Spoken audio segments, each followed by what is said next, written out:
Hi, folks. Frank the Pestgeek here, host of the Pestgeek podcast and owner of Nature Pest, a holistic pest management firm that focuses on organic, compliant facilities, integrated pest management. I know that's a mouthful for residential and commercial environments. Basically, what do?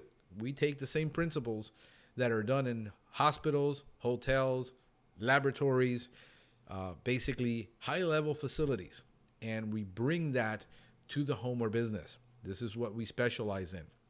And what we're going to be discussing is holistic pest control, the 5 most important things that people need to understand in order to get this kind of service to be effective for them. And we're going to go ahead and get into that right now. All right, so now we're going to get into identification.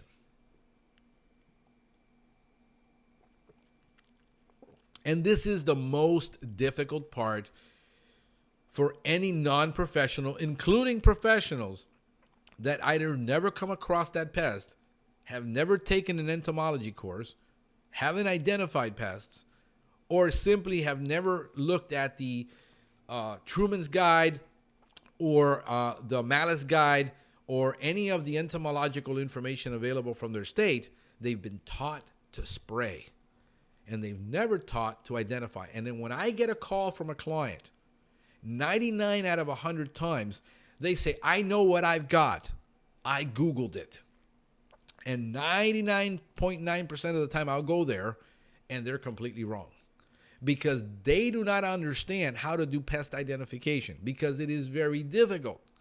Most of the time when I do pest identification on something I've never seen before, it can take me 2, 3, 4 hours of sitting there under a microscope, looking at an insect, tearing it apart limb by limb, and looking at the antenna and counting how many nodes are in that antenna. The design of those nodes, is it a club? Doesn't it not have a club? I look at the head. I look at the mandibles. I look at the hairs on the body. I look at the gaster. I look at the thorax. I look at the petioles between the gaster and the thorax. And I compare this and I take notes of all this, and then I'm going online on the entomological data and seeing what do I identify this with based on the entomological data that I have from identification. Somebody sends me a picture like this. And can you tell me what this is? I found it in my house. Well, it's a bad picture. I can tell you that. Other than that, I can't tell you what that is. It's dark. It's not close enough. It's not clear. If you're going to take a picture to send to a pest control professional or to a laboratory or to the entomology center or to the extension service, you need a very clear and good picture. This is the microscope I use most of the time for identification. It's a Celestron microscope. It's a USB. It hooks up to my computer. I can pretty much enlarge any insect, take a look at it, dissect it visually, and ID it. Most of the insects like this that I got from the field, those are phorid flies. And customers said they had fruit flies. Whenever a customer tells me they have fruit flies, I got to scratch my head and going, do you have any fruit? Well, no. Then probably you don't have fruit flies. You got phorid flies. These are known as humpback flies.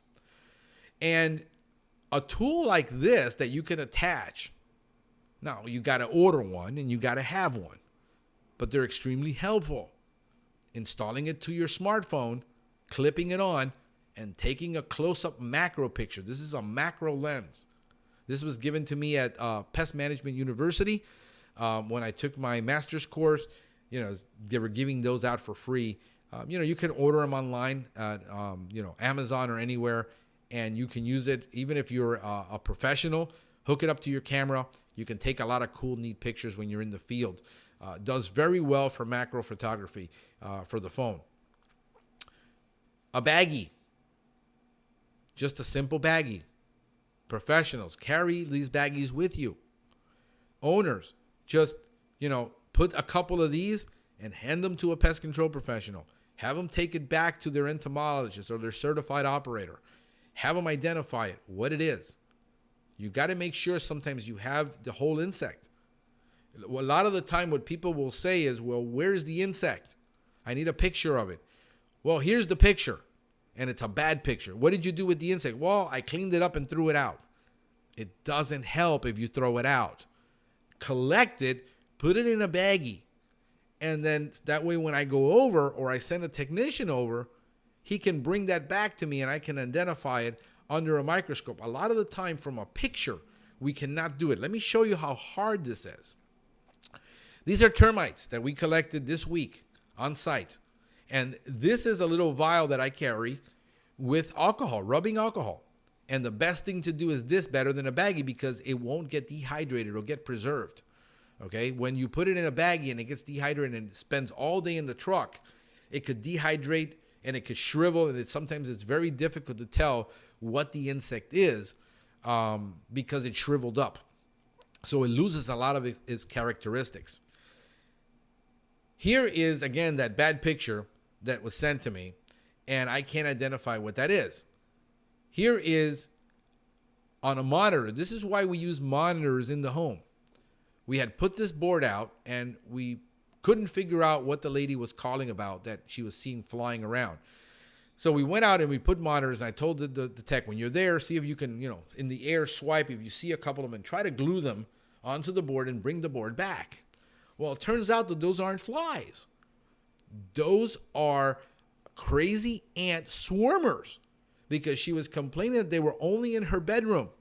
Her bedroom, they were getting in through the window because she had bushes outside and they were swarming, they were on the bushes and they were coming in.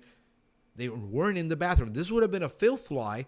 We would have had people complain about it in the bathroom or the kitchen where there's water, because they deposit, filth flies will deposit their eggs and they want to be near water. Well, these guys were in the bedroom. So I said, it can't be a fly. It's got to be something else. Sure enough, tech brought it in. We were able to ID it and then say, okay, you're going to have to wait till the swarm dies out. We're going to install these lamps, and these lamps will help catch them at night because they're attracted to the UV light and bring down that population for you. No amount of chemical was ever going to prevent or solve this problem. Here what we see is what is known as a carpenter ant. The one on the right, there's two on the right or on the left, and there's two there, and those are two different types of carpenter ant swarmers. The one on the left, that is a Tortuguinus carpenter ant, both in Florida, and the one on the right is a carpenter ant alate. People think they got termites in their colonies. We got termites, they're swarming. Well, it's not termite swarming season. Let's go look at it and see what you got. You got carpenter ants. Chances are you got a carpenter ant nest in the house, or there's a satellite nest in the house. The one on the right is a bull ant. It is a carpenter ant. It is the Florida carpenter ant, not the alate. Looks completely different than the alate. That thing looks built. It looks buff. And trying to identify, a lot of the times, the carpenter ant is going to get depending on the species, is going to get misidentified. Here's a glue board with forage flies on it.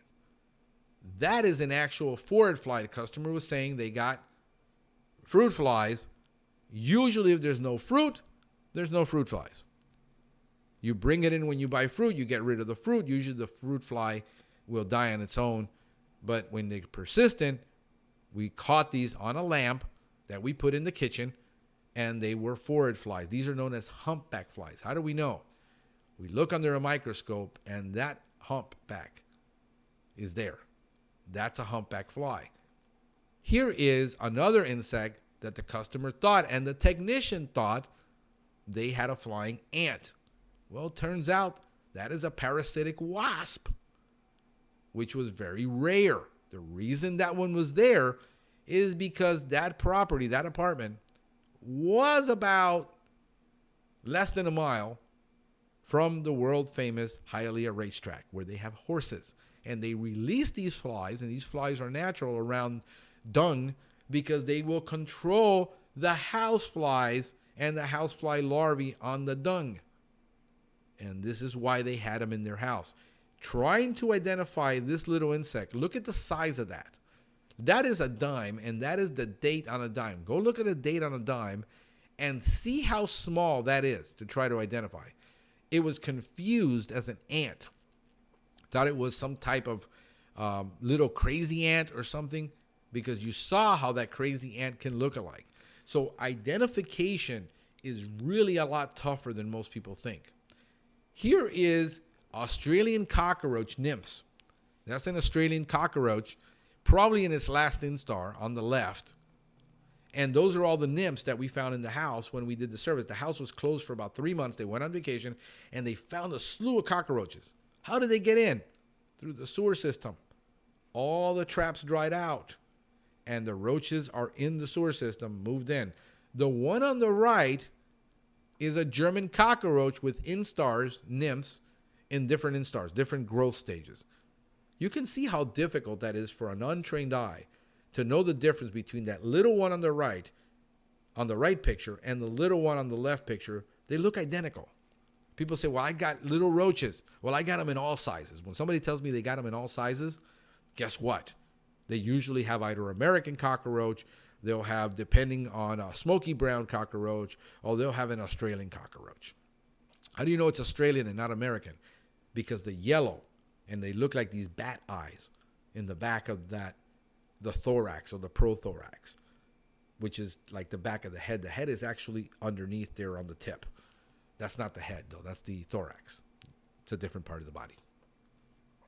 So we got plenty of resources for you to learn about how to actually control these problems. If you go to naturepest.com, I've got a DIY podcast. We've got about 20 episodes on that coming out, and we've got more episodes on the way. And we also have a DIY blog that shows you how to actually solve specific problems. Here we can't get, why didn't you recommend any chemicals?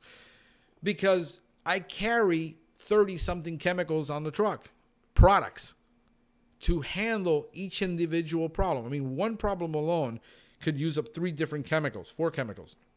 For instance, dealing with drain flies, you got to use DSV, Nibur-D, and foam. And then outside, if you've got them, you got to spray it with an IGR and maybe a natural essential oil to control it outside. And then come back the following week and repeat it all over again for 2 to 3 weeks. So getting into specific pest control problems is going to be very difficult unless we create a blog. We also have the Pestgeek podcast, which this is an industry podcast for growing and operating a pest control business. This is not for the residents, although I have many, many technical and tactical podcasts which we get into depth, real depth, on solving difficult problems and solving routine issues that people miss on how to solve it. So if you got the patience and you want to dig through there and you want to get a real, if you're a building manager that says, man, I really got to know this stuff because I'm dealing with so many issues here and the pest control company isn't solving it and I need to know why. This is how you know why. You become a professional. There's also on Nature Pest on YouTube. I have a YouTube channel. That YouTube channel has hundreds of videos on actual how to solve most German roach problems, American roach problems, drain fly problems, ant problems. Very, very, very, very specific stuff in there. And there's the Pestgeek podcast on YouTube that also has many videos. But again, this is more focused on business development, business growth, and operating a pest control business. So if you're a professional, I've got a couple hundred videos in there too. And finally, we're coming up with the Pestgeek Academy, where we have certified for continuing education credit courses that we're going to be offering, and it's getting populated. We've got about 4 or 5 courses that we want to put in there, and these courses are going to be anywhere between one entire, like the CEU courses are 2 hours each. So 1 hour and 1 hour on something different, you get 2 CEU hours. The other courses are a new technician training course that has everything a technician needs to know about law, about IPM, about HCS, labels, SDSs, and all of these legal things that a technician needs to know before he starts to work. And then we're going to have actual training courses on how to deal with roach problems and ant problems and all kinds of different situations. These are real world training situations that we're trying to get into with a lot of this. So there you go. Those are all the resources. And we hope that this has been helpful to you to help you understand how to start tackling, and whether you have a competent pest control technician or a pest control company. If you have and you're looking for a holistic company, we're only in Miami-Dade, Broward, and we're going to be Miami-Dade, Broward, and Palm Beach soon.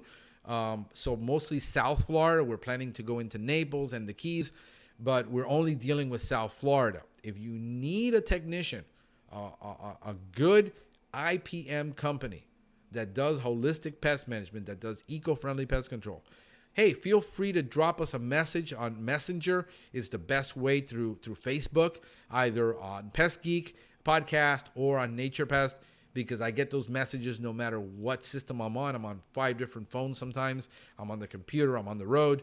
I can always get a message there. You can, trying to call us is going to be very difficult because we get so many calls, and trying to call everybody back that needs help. But Messenger is the best way. If you're needing, also, if you go on you follow me, Franklin Hernandez, look up Franklin Hernandez Pest Control. Hey, I got hundreds of professionals, thousands. I mean, we got about 3,000 professionals that follow me on there. You feel free to drop a question in there and say, hey, I got this problem. I got this insect. Can somebody help me with this? We'd be more than glad to put all of our network at your disposal to help you and help pest control companies that maybe you can't solve the problem. Maybe you need a professional. We can get you a competent person on there that can help you. Hey, I hope this is beneficial. It's been helpful. This is Frank the Pest Geek wishing you a pestacular day.